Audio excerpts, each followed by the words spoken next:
We're about to jump into our final Photoshop assignment.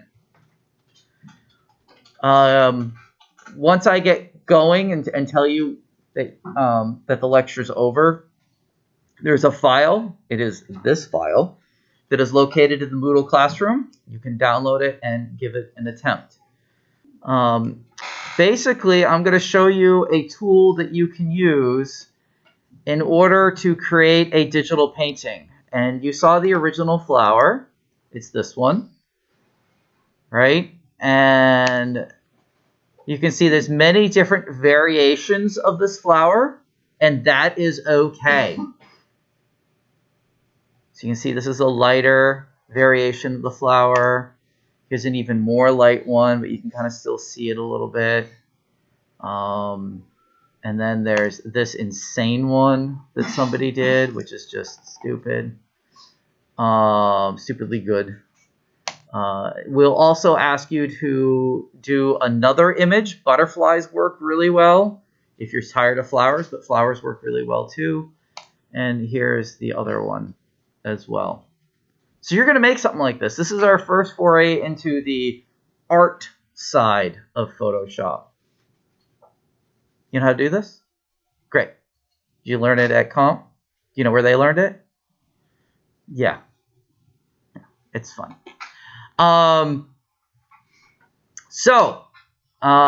This is what we're going to be working on.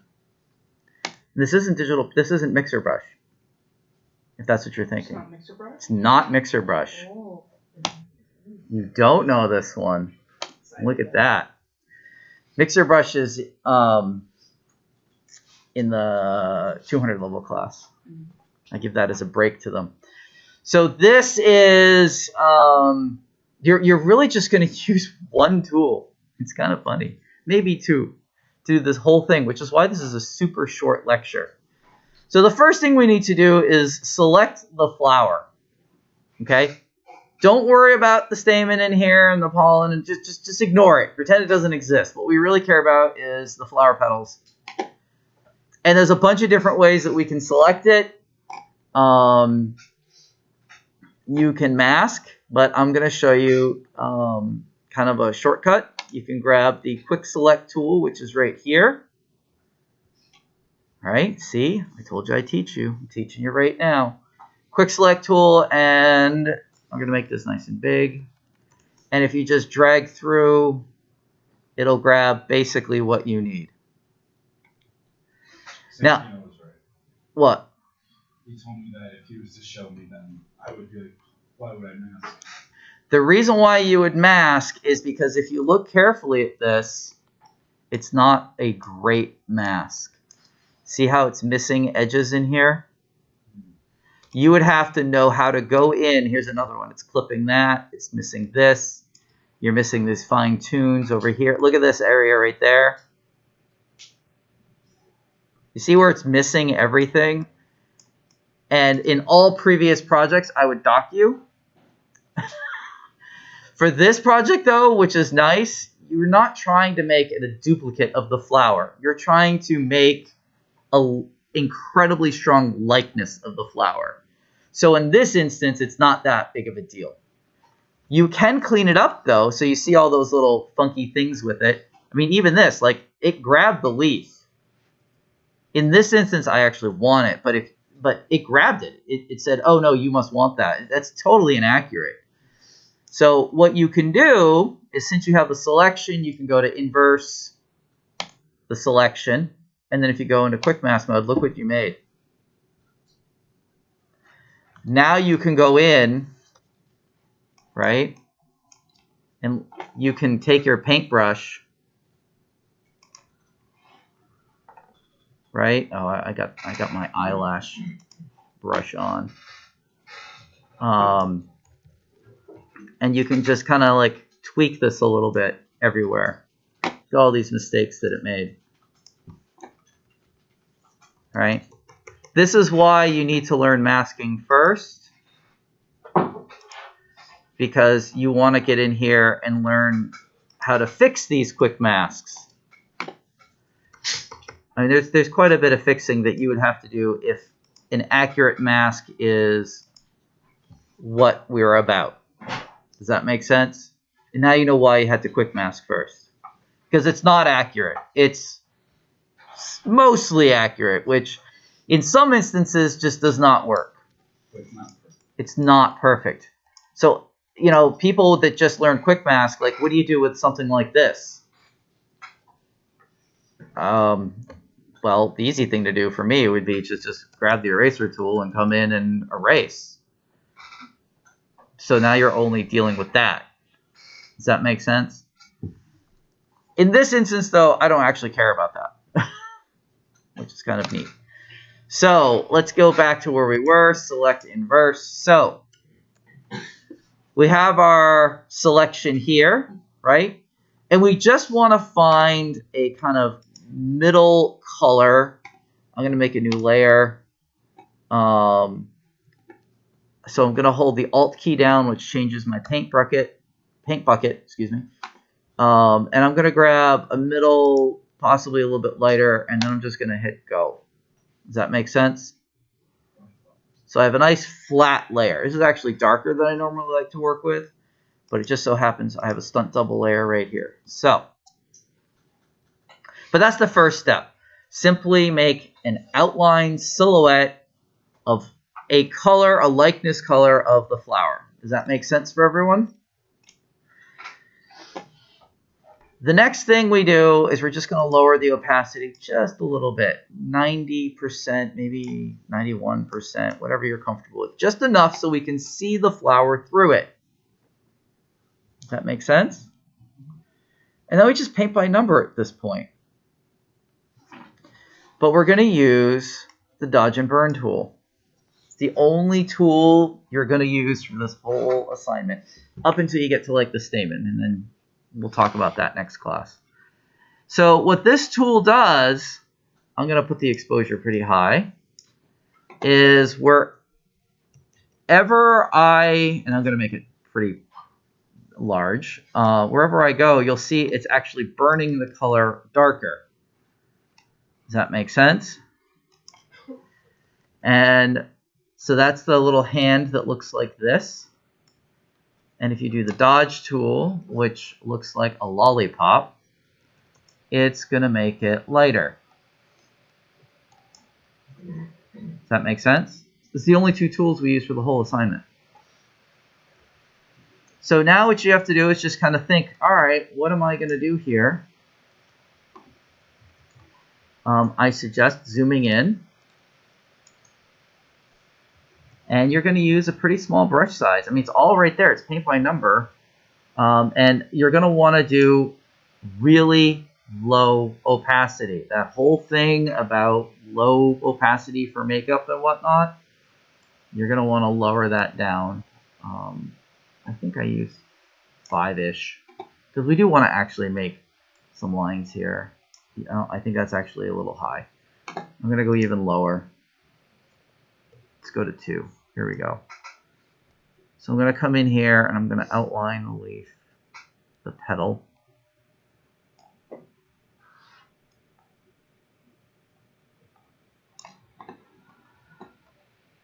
And I'm going to outline the shadow.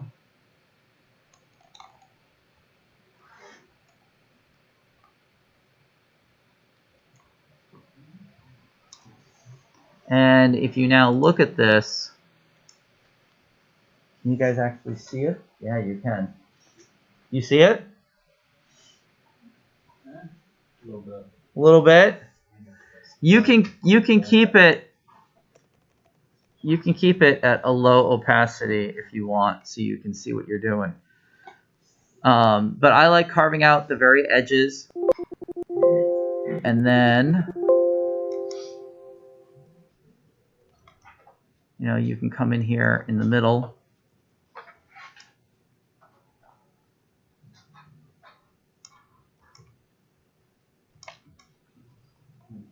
And come in here.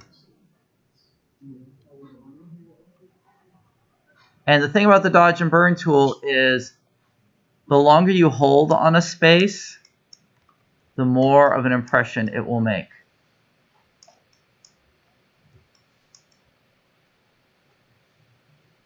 So I'm just coming in here I'm following the edge.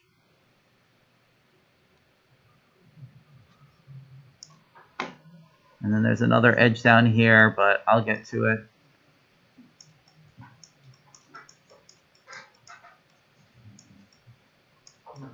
You guys okay back there?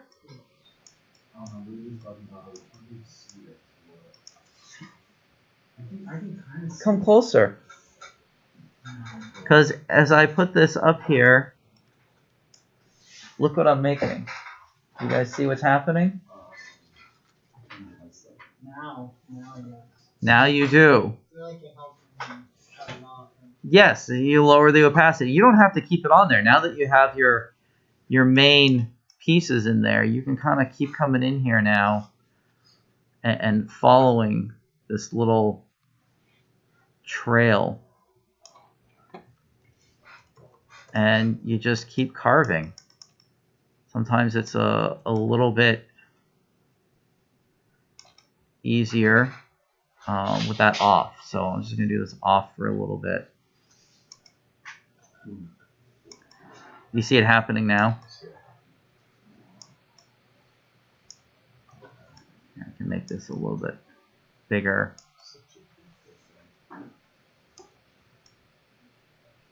Come in here.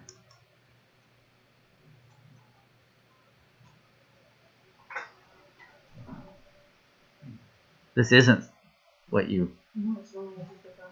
This is very different. This gets people to learn exposures. Yeah, basically.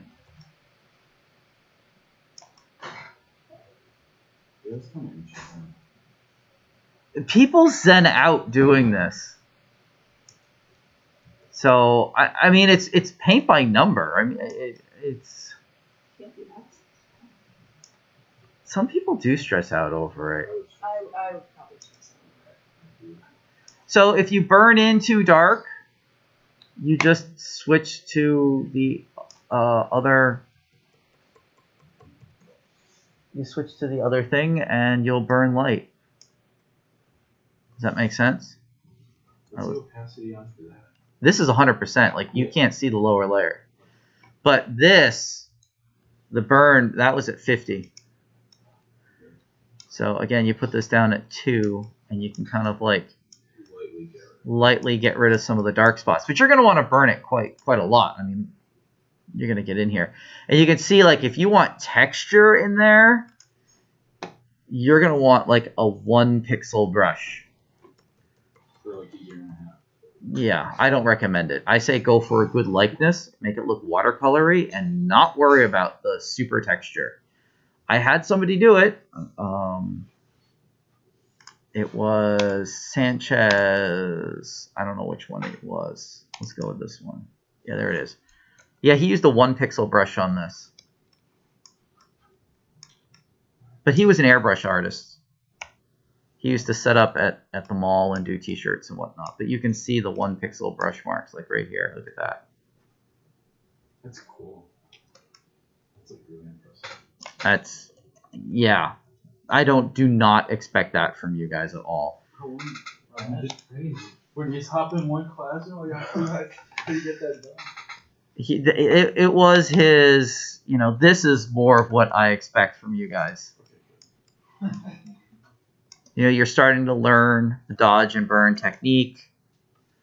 You can definitely see some petals being formed in here. You can see some flaps. Some of you will be at this quality, and some of you will be at Woods painting's actually pretty good. This one's pretty good. You know, you kind of like get the idea of it, dodging and burning. I find it cool how some of them, like, you can almost see it, like, overlap a little bit. Yeah. So this one, that if we put this all the way up, there you go. That's 100%. So you don't get the texture in there. Yeah, that's just painting with light. It's just dodging and burning. That's all it is. Like these folds, these are the sort of things that I'm kind of looking for. But it's really just a black line next to a white line next to a black line. And it looks like the petals are folding in on themselves, which is kind of cool. So this is what I would strive for. Some of you will get there. Some of you will not. And that's okay. because it's really learning about exposure values, dodging and burning, brightening, and keeping it subtle for that. Does that make sense? So again, here we are. I'm going through. I'm making it darker. What I typically do is I go through and burn a whole bunch. See, here's me burning. I kind of flattened out this leaf a little bit. And then I'll do some broad strokes defining where things are. And then I'll go back in and fill in with light to get some definition in there. And I'll go light, dark, light, dark, light, dark. Does that make sense for people? Yeah. So it's a really straightforward technique. I mean, you start by simply getting this flat color thing and then just starting to burn. I am going to point out that 4 of you have a distinct advantage in this project than the rest of the class. And that's because you're sitting at the drawing tablets with pens. If you haven't started playing with the pens, you should, because your time will be halved if you're using a pen. You can do it with a mouse, but if you have a tablet, it's a lot faster. So all the computers in the room have tablets. Totally up to you where you want to sit. You can do it on your laptops. You can do whatever you want. But this is it. So set this up and give it a little bit of a whirl, okay?